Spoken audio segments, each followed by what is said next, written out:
Today we're going to take a look at a scheme out of the shotgun trio halfback weak formation. And last week I showed you guys a QB draw out of this formation that I really like. Actually, I apologize. I showed you guys my QB draw out of this formation that I really like. And today we're going to put a full scheme together with that play. So I'm going to put a link in the description to that particular video so you can check it out. Shotgun trio of any kind is very difficult to defend because we got 3 wide receivers on one side and the other side has only a tight end and a running back.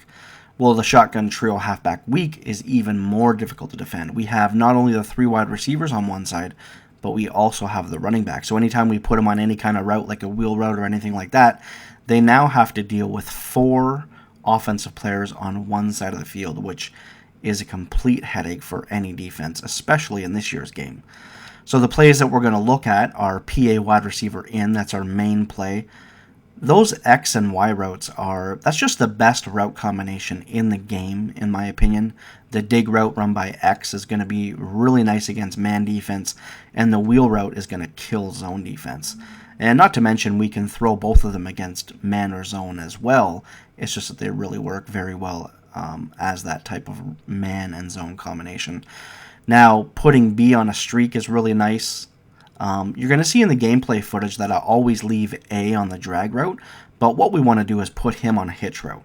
I learned this as time went on that the hitch route is much more effective, so just keep that in mind. Now, the other plays we're going to look at are QB slot option, very effective.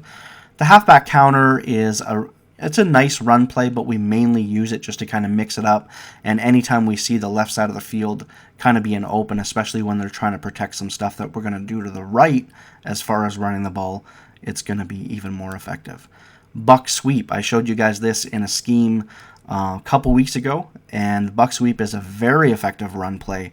Not quite as effective in this formation, though, I must say, but it still definitely gets the job done if we see what we like on the defensive front. PA seams, I love that wheel route run by our tight end. PA wide receiver screen, of course, against off coverage. Love to cancel the play action and just throw a quick pass to the X receiver. Read option, of course, that's self-explanatory. Inside smash is a play that I really love. You're going to see that in the gameplay footage. I'll definitely talk about that.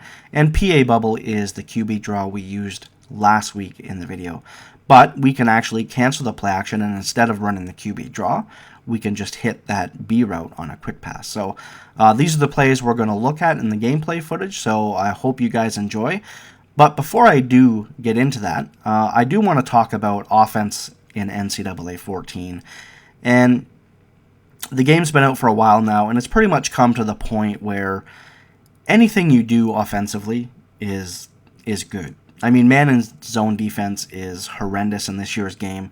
So anything I show you guys from here on out is pretty much just going to be what I like to use on offense. I'm not going to sit here and say that anything is money, and I don't think anybody should be saying, oh, this offense is money. Let's call a spade a spade. Defense in this game sucks. It doesn't matter what I show you guys. It can be effective as long as you're making proper reads and just different route combinations. So I'm just going to kind of show what I like to run. Let's just leave it at that. These are plays and formations that I love to use as schemes and nothing more than that. So if you like my channel, if you like a lot of the things that I show, and you like that I show the gameplay footage along with it, then go ahead and use this. Offense is what it is in NCAA 14, and there's really nothing we can do about it. So let's just have fun playing the game. You know, let's not complain about how terrible it is or whatever. Let's just have fun. And a good way to have fun is just use fun formations like this with a good combination of running and passing. Okay, so enjoy the gameplay footage, and I'll see you guys next time. To set up PA wide receiver in, we're going to put A on a hitch route, as you can see right here.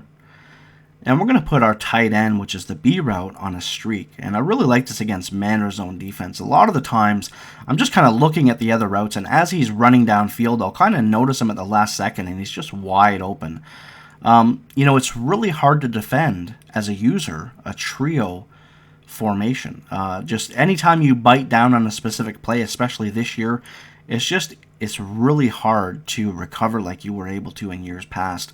Not to mention, you know, defenders don't react the way that they used to, so taking advantage of a tight end, even when he's absolutely blanketed in a one-on-one user coverage, just lob it up. Just lob that up and just take advantage of a one-on-one situation.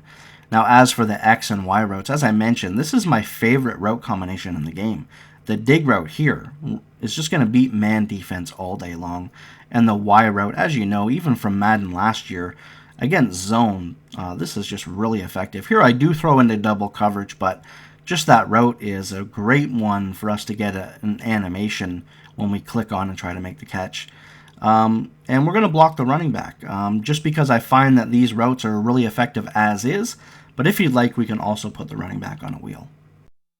Inside smash is one of those plays that's really going to be annoying for a defense to defend, especially when we have our run game going along with the pass game. Here you're going to see that I'm just going to leave the play as is. The only change that we're going to make is sometimes we can streak our tight end, just like we did in the previous play. Against man defense, I'm going to hit that corner route run by the A receiver here. You're going to see we get separation over and over and over. And we're going to leave X and Y as is. And we're just going to look to see if it's zone defense or if maybe it's man defense and they're blitzing. One of those two routes underneath are going to be wide open for an easy completion. And we're going to look to A immediately. And then once we don't see that A is open, then we're just going to look down to X or Y. Then if X or Y isn't open, then we've got an option route run by our tight end that's also really effective. Or we can put the tight end on a streak, just like we do right here, and get a completion. But take a look again at the left side of the screen with X and Y. They just sit down underneath zone defenses, and you know, it's just really, really tough to defend once you've got your run game going, your option game going. You're getting a lot of deep passes with PA wide receiver in, and these routes are just sitting down underneath coverage when they're expecting you to throw a little further downfield. Just a play that I love. I mean, we don't need to be moving our eyeballs back and forth across the field making crazy reads. We look to one area of the field and we just get completions all day long. PA seams is a play that I love to call to basically just loosen up the defense. We're going to throw two different types of routes at them that they're not used to seeing throughout this scheme, just to make them kind of have second thoughts about the defense that they're going to call. Because if we do throw this at them, this is something that can be very effective. As you can see right here against man-to-man defense, a speedy receiver is going to do a really good job of getting in behind the coverage. Here, with a taller receiver, I really like this route to click on and get a nice animation for a user catch. Now here, somehow, we threw in a PA wide receiver in the PA seams gameplay footage.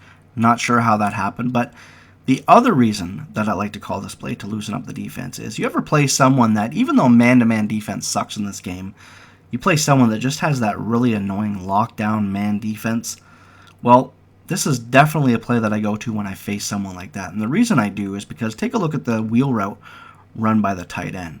We're just going to get in a one-on-one situation. We're going to pass lead to the inside, click on, and make a play. And there's no way that a user defender is going to commit an extra player or themselves way over on the right side of the field when we've got 4 potential routes to beat them with on the left side of the field. So anytime I face someone that's just playing that defense, I'm going to throw this at them a few times. Then I'm going to try to switch it up and go back to something else, and hopefully they're going to change up their defense, thinking about that particular route that we're going to throw at them. So PA seams is just a really nice play to throw something different at our opponent. PA wide receiver screen is another play that I really like to throw at the defense just to keep them on their toes and guessing as to what we might be doing on offense next. It's pretty self-explanatory. Anytime my opponent is playing a good amount of zone defense, this is a play that I might want to think about. And furthermore, anytime we see off-coverage defense, that's definitely a situation where we want to attack and pick up as many yards as we can. Now, this is a play I love to use in like a 3rd and short. As you can see right here, we're in 4th and 2 and they're playing off-coverage defense. This is an automatic first down every single time. To set this play up, all we want to do is hike the ball. We want to hold the right trigger to cancel the play action. And as we're canceling the play action, I want to keep tapping X to get it to the receiver as quick as possible so we can head upfield. As if any type of shotgun trio wasn't difficult enough to stop already, adding in QB slot option makes it even that much tougher. QB slot option is basically just a triple option, but we have the ability to pitch it to our really speedy wide receiver. Now, we want to make sure that we have the personnel proper here. I already told you about a play, that vertical route run by our A receiver. We want to get a speedy guy there so we can get in behind coverage. We also want a speedy guy at that slot receiver because we want to make sure that when we're pitching the ball in the triple option, that we're giving it to someone that can get upfield quick and pick up as many yards as we can. So we've got a really nice passing game, and the QB slot option just makes this trio halfback weak formation even that much tougher to stop.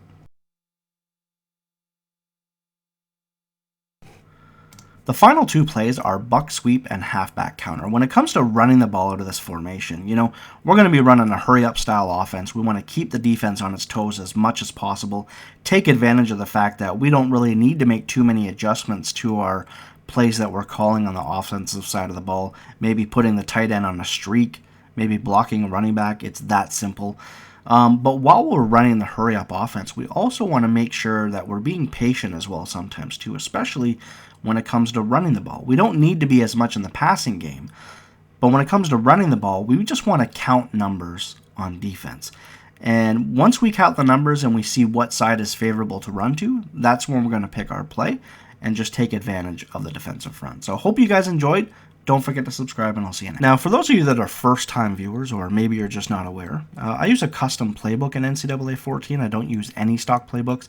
So if your question is going to be, what playbook is this in? I actually don't have the answer for that. Now, what I can do for you is I'm going to put a link in the description that's going to give you all the information that you need to figure out what playbooks have not only this formation, but these plays. And you can go and use that information to decide what playbook it is you want to use.